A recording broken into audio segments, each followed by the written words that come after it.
సూడాన్లో ఘోర విషాదం చోటు చేసుకుంది. మర్రా పర్వతాల ప్రాంతంలో కొండ చర్యలు విరిగిపడటంతో ఓ గ్రామం తుడిచిపెట్టుకుపోయింది. ఈ ఘటనలో 1000 మందికి పైనే ప్రజలు మృతి చెందారు. ఈ విషయాన్ని సూడాన్ లిబరేషన్ మూవ్మెంట్ ఆర్మీ ధృవీకరించింది. రోజుల తరబడి వర్షం కురవటంతో ఆదివారం కొండ చర్యలు విరిగిపడ్డట్లు అక్కడి అధికారులు తెలిపారు. ఈ ఘటనలో ఒక్కరే బతికినట్లు చెప్పారు.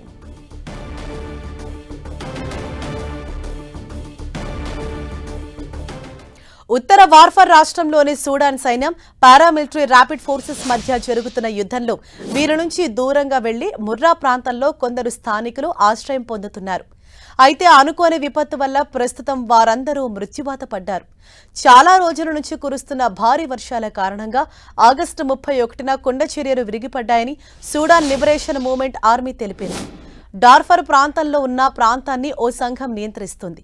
పురుషులు, మహిళలు, పిల్లలు సహా మృతుల మృతదేహాలను వెలికి తీయటానికి సహాయం చేయాలని ఐక్యరాజ్యసమితి, అంతర్జాతీయ సహాయ సంస్థలకు విజ్ఞప్తి చేసింది.